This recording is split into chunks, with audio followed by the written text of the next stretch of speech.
Hello everyone, and welcome back to Crazy Bear's Den. This is Crazy Bear, and today we're going to be playing through a new game that I have called Mistfall. And I got this through a Kickstarter just this month, a couple of weeks ago actually, and I've played through it a few times, and I have lost every game that I've tried so far. And today we're going to play through another solo play, and we're going to see if I can't beat it this first scenario this time of the game. Now, Mistfall is it's kind of a dungeon crawl, kind of an adventure game where we are starting out. This is our hero marker, and we are starting out in the Hearthfire Inn, and we are going to be going. You see, these are location tiles, and they're random. I had shuffled them according to the quest, and I've got them set up, and we're going to see what they have. And we're going to be going through these and fighting monsters from the monster deck, encounters from the encounter deck, time passing. We've got rewards. We've got advanced feats that we can buy. So, and then you see the hero. This is the hero board, and it has a couple of hero feats here.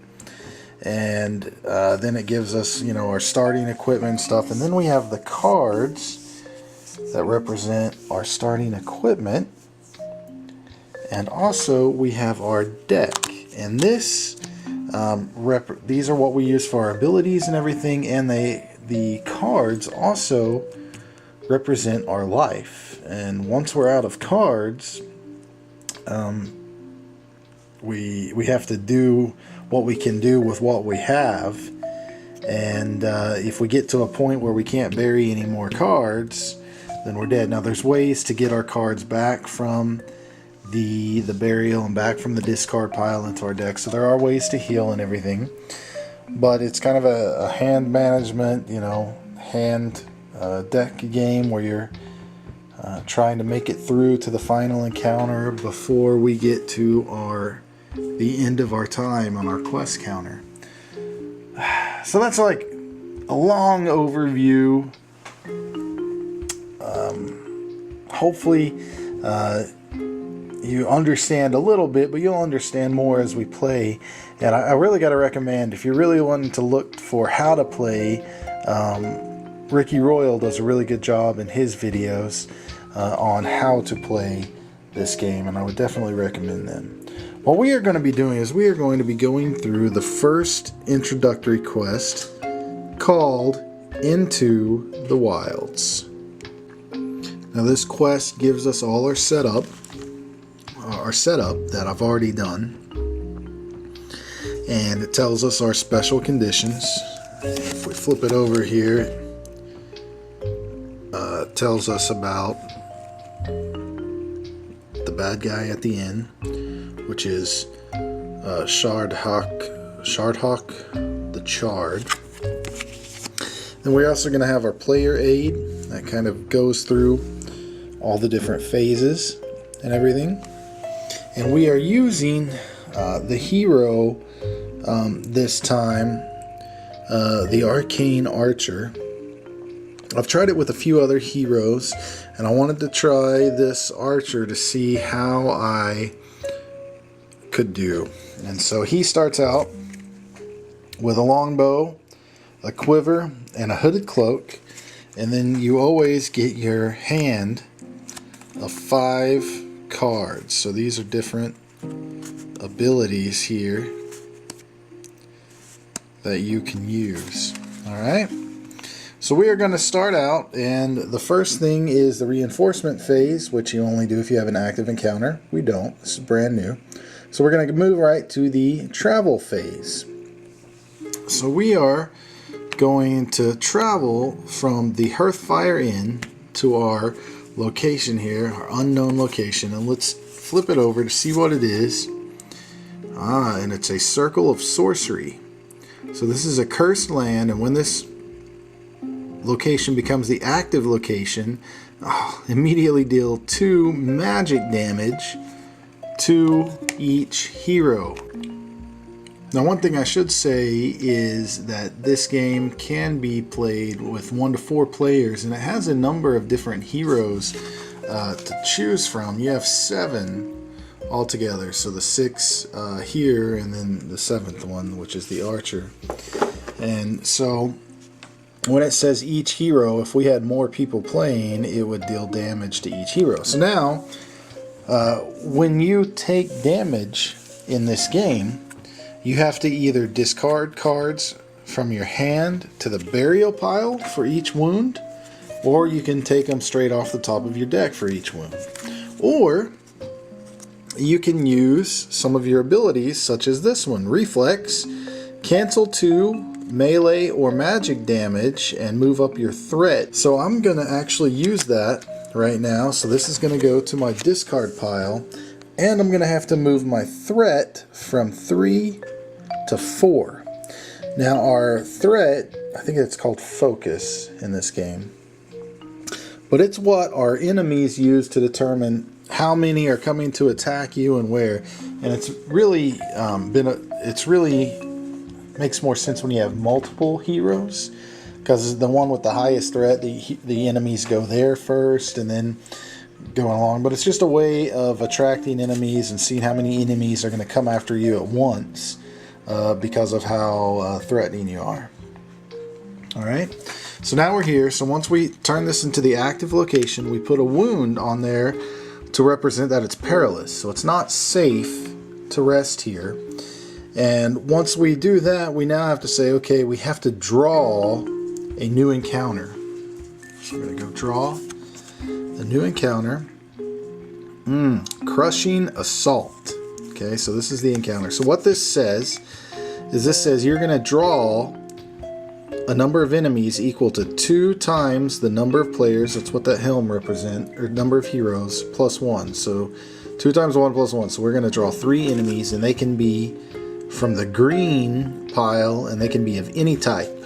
Alright? What we've got to look at, how do we progress through this encounter? Well, we just get 1 progression at the start of each encounter phase, and it ends when we have 2 progression counters on here, or there are no enemies left. Now we could also retreat if we want to take some time penalty and some damage. Alright, so I'm going to put this encounter right here. Now we're going to draw the monsters. Alright, so we've got the first one, which is a Gorin Smallhorn. The second one, which is a Dire Wolf. And the third one, which is a Wild Icehound. Now notice that these creatures have different types, like Beast, Hound, Frost Rending. This guy, for instance, is a Beastman, Blunt, Wildlander. Now this, since it said green of any, it could be of any type, so that we don't care what type they are. So those 3 are here at this. Now, one thing we got to note here is, starting out, we only have a finite amount of time to get to the end of this encounter. And each turn, you're going to have to draw a time card, which is what those are. But you also have this reinforcement track. So I'm on the 0 here. But this says that every turn I let this progress, this reinforcement track moves up 0. So I don't have to worry about more reinforcements coming, unless I get enough threat that I pass this reinforcement mark, and then I would move up to the next one. That means every turn 1 new enemy would be coming. If I get up here, each turn 2 new enemies are coming, and so on. So you've really got to be careful, because each thing that you play, each action causes your threat to go up. So you've really got to manage your threat with what you're doing. Alright, so we've got the encounter out, we've got the encounter set up. Now it's time for the pursuit phase, which this is determine which enemies goes in from the quest area into the hero area. So I'm the only hero, so obviously they're coming in mine, so they go from the left first. So this guy comes in to attack me, and my threat goes from 4, it halves Always rounding down, so from 4 to 2. So I still got threat left, so the dire wolf is also going to come into my area and attack me, and I have 2, which goes to 1. So then the ice hound is also going to attack since I'm not at 0 yet. And now 1 divided by, 1 halved is 0.5, which rounds down to 0. So now my threat is at 0. So now I've got to deal with these 3 enemies. Alright. So now it is the hero phase. And this says flip your card for hero summary. And so what this says is, and you're looking up here, the hero turn. No more than 1 regular action, any number of fast actions, and any number of reflexes. So we have a couple of different actions, right? We have fast actions, which we can do any amount of times. We have regular actions, of which you can only have once. And then we've got, like here on my cloak, reflex actions, which we can also do any number of times. Okay, so the thing about these guys is you've got to decide how you're going to attack.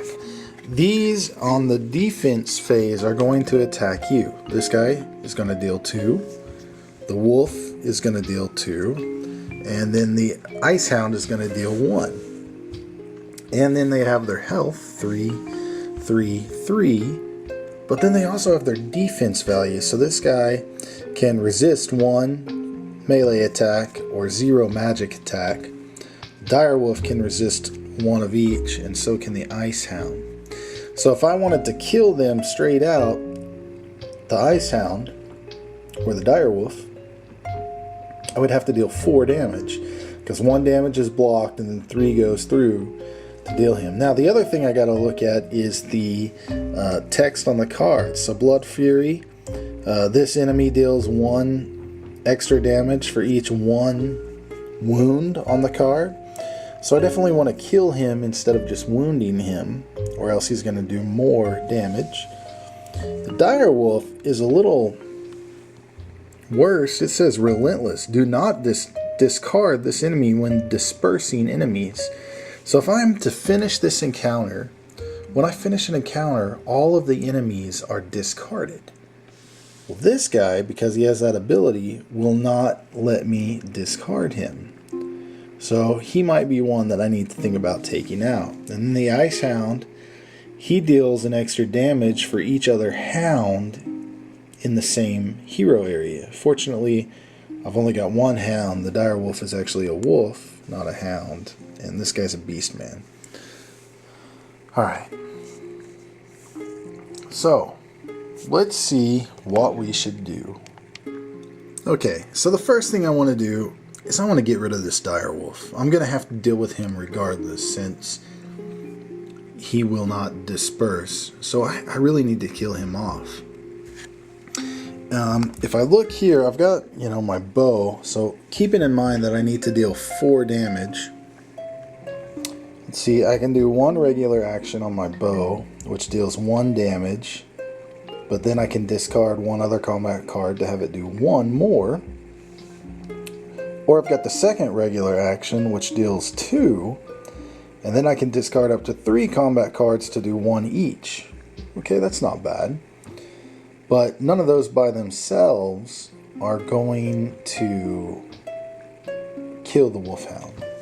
So then I'll look through my hand, and I see that I have this aimed shot, which this says resolve any 1 action on a ranged card in your hand area or your hero area. If that action deals melee damage, add +2, or I guess physical damage, I should say, since it's a ranged attack, but physical damage, then add 2 additional physical damage. So if I do this regular action, I can have it trigger this top regular action here, which deals 1, so that would be 3. Then I could discard 1 additional card. If I look over here, I could discard Replenish, which is a combat card, to deal 1 extra damage. That would be 4. And then also I have the thing that says if you discard this card while resolving an action of another card, place one progress counter on any one card in your hero area. Well, my quiver uses those progress tokens, so that would give me an added benefit. So I'm going to do that. And those things together would take out the dire wolf. So I'm going to do my aimed shot. So I'll put it over here in my discard pile. What I got to remember is this causes my focus to go up by 1. So I'll move my focus up by 1, which triggers this action on the bow, which says deal 1. Your focus goes up by 2. And then if you discard a card, your focus goes up by another 1, which I am. I'm discarding Replenish. When I do that, I get an extra progress token on my quiver. And then I move this up by 1 more. And then at the very end it says place this card on top of your deck. Okay, so I know I'll be drawing it next turn. And that kills this wolf and gets me 1 progress token. So I killed off the dire wolf and I get 1 resolve token. So I'm going to put him in the discard pile up here and grab a resolve token. Just put it there. Now you can use these to do different things. I could, for instance, reveal this to see what I'm getting into, but most commonly you use them to buy your advanced feats. So I definitely want to hang on to that and save them up. Alright, now I could still... No, I don't think I can do anything else. Oh wait, those are my discard pile. Where'd my hand go? Oh, it's over here. So I've got acrobatic dodge, which is going to be useful when these guys attack me. And then I've got arcane shot, which I can't use because I had to discard my bow. Plus it's a regular action, and it's a regular action, and I've already used my 1 regular action this turn. So after the hero phase, it is now the defense phase where I have to activate each enemy. So let's look at these two guys. So this guy, he deals 2 damage, and if he was injured, he would deal more. Fortunately, he's not, so he's going to deal 2 damage to me. Now, there's nothing I can really do about that unless I use acrobatic dodge. This says cancel 2 physical damage, and yeah, I could do additional things, but I don't really need to. Oh, actually, that might not be a bad idea. And he's going to come back anyway, so it doesn't matter. Okay, and then I have to move my focus. So I'm going to discard that, move my focus up 1, and I block his 2 damage. Now this guy has 1 damage coming in, and he... Let's see here, what can I do? I could do this. Another reflex action that says cancel 1. And you have to put discard or place it on top of your deck. So I'm going to place it top of my deck and move my focus up by 1. Okay. So that, oh, I'm sorry. You know what? At the end of my turn, here, I've got to put that down. Because at the end of my turn, and that acrobatic dodge would have been out, I would have drawn back up to my hand limit, which was 5, so I would have had 3 additional cards in my hand. So I'm just going to do that. Then this would go back on top. Okay. Alright. Because I would have discarded that. Alright, yeah, that makes sense. Okay, so that is the defense phase, and now we move over to the encounter phase. And to do that, we just check to see if the conditions have been met, and it has not, but we do get to place at the beginning of the encounter phase 1 progression token on the encounter. So next turn, this encounter will end because it only needs 2 progression tokens on it. So that's a good thing. Alright, we check. We go to the time phase. So I draw a time card. Oh my goodness.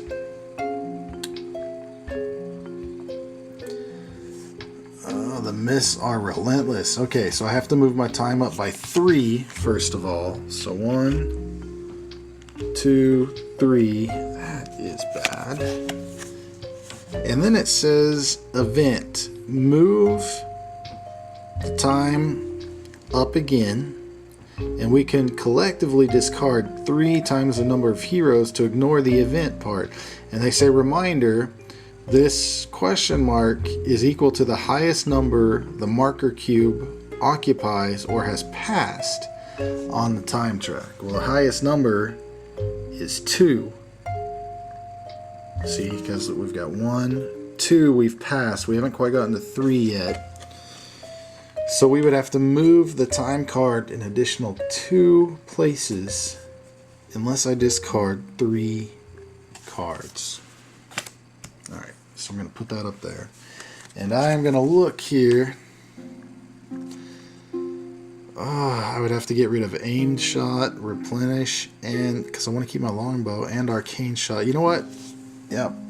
It says discard. So I am going to put those right here. Okay. And I am going to, once per round, as a fast action, you can move 1 range card from your discard pile to the top of your deck. So I'm going to move this, and I look for the keyword ranged. There it is. I'm going to move it to the top of my deck. Okay, so that only leaves me with this card in my hand. That's horrible. That is the end of round 1. Join me next time as we try to take on a couple more rounds. And this is Crazy Bear signing out. See you later.